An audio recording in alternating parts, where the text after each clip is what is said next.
안녕하세요. 우천브랜드 치과 문영거 원장입니다. 오늘 말씀드릴 환자분은 40대 남자분이시고요. 처음에 이제 저희 병원 내원하셨을 때 이런 상태로 치아가 거의 없죠.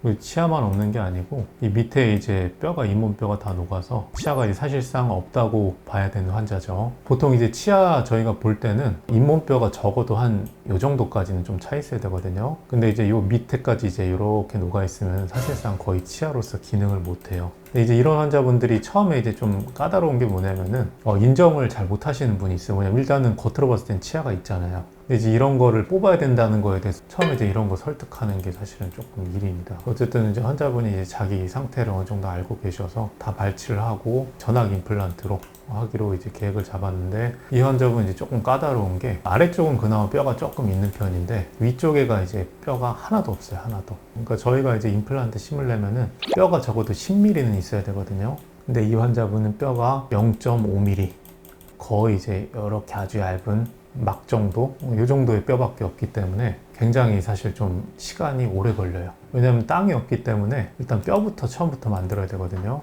그래서 이 환자분은 어떻게 진행해요? 일단은 아래쪽에 뼈 있는 데부터 임플란트 쑥쑥쑥 심고, 그리고 이제 위쪽에 이제 임플란트를 심을 때 위쪽으로 뼈를 다 이렇게 좀 집어넣어 줬습니다.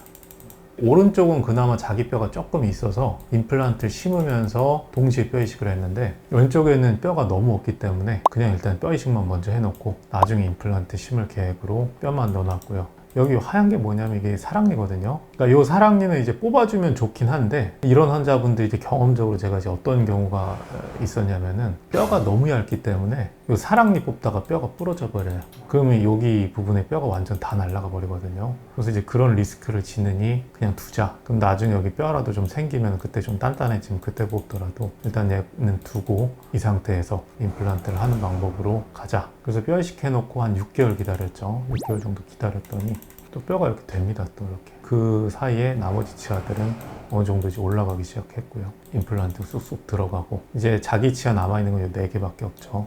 그래서 이제 결국에는 임시치아 먼저 쫙 올라갔습니다. 근데 이런 자연치들 남아있으면 저희가 이제 꼭 크라운을 씌우거든요.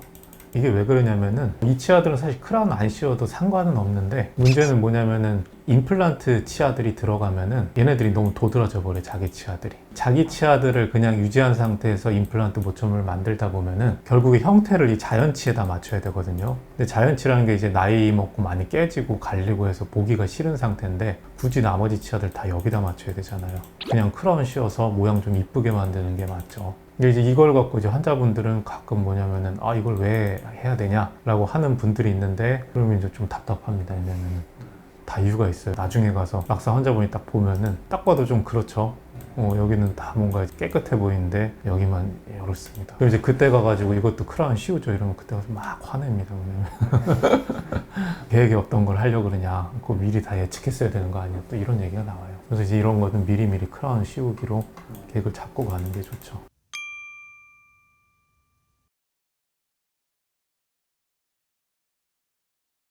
임시치아로 오래 씁니다. 한 3개월, 6개월 계속 써요. 근육 적응해야 되고 관절 적응해야 되고. 그러니까 오래 쓸수록 좋아요. 이 플라스틱 치아는 쓰다 보면 갈리면서 맞춰지기 때문에 최대한 그 환자분의 이제 턱관절이나 근육에 맞춰서 같이 움직이거든요. 그래서 오래 쓰면 오래 쓸수록 나중에 예후가 좋습니다. 나중에. 그래서 결국에 이제 다 하고 보철물 이제 하나씩 들어가는데, 최종적으로 이렇게 이제 보철물 완성을 했죠.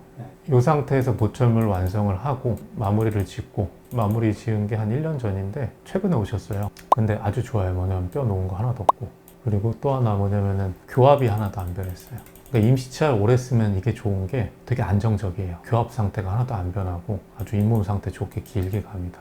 저희가 이제 그래서 이런 마지막에 검진할 때 보는 거는 제일 중요한 건 뼈가 녹았냐 안 녹았냐예요. 뼈가 녹으면은 임플란트가 망가지고 있는 거거든요. 뼈만 살아있으면은 나중에 뭐 치아는 깨지더라도 뭐 다시 교체하거나 이럴 수가 있는데, 뼈가 녹으면은 나중에 다시 심어야 돼서 뼈가 잘 유지되고 있습니다. 근데 환자분들은 이제 보통 이 정도 되면은 잇몸이 점점 이제 올라가고 내려가니까 이제 뭐 음식물이 낀다, 이런 것들은 어쩔 수가 없어요. 완벽한 건 없으니까요. 이 정도는 그냥 어느 정도 안고 가야 됩니다. 그래서 잘 유지되고 있습니다.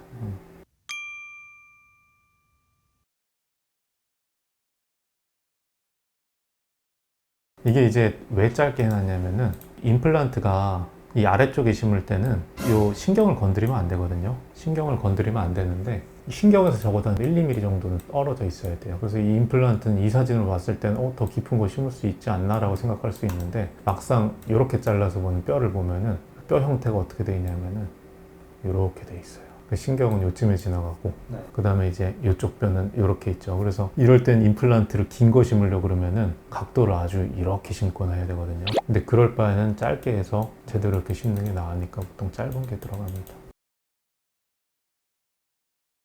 짧더라도 굵고 그 다음에 이제 뼈가 안 녹고 잘 유지되면 사실은 예후는 큰 차이가 없어요. 물론 의사들마다 의견이 좀 다를 수 있는데 옛날에 이제 저기 그 서울대 그 임플란트 세미나 들었을 때 과별로 교수님 나와서 이제 강의를 하는데 보철과 교수님 와가지고 그때 제 기억나는 게 여자분이었는데 뭐라 그랬냐면은 자기는 임플란트가 11mm, 11mm면 한 이 정도 되거든요.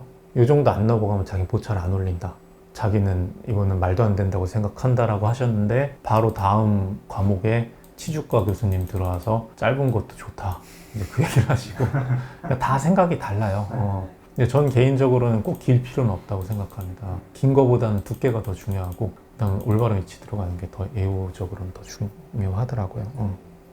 이런 분인데 어쨌든 뭐 더 지켜봐야죠. 아직 뭐 한 완성한 지 1년 좀 넘었으니까 더 몇 년 지켜봐야죠.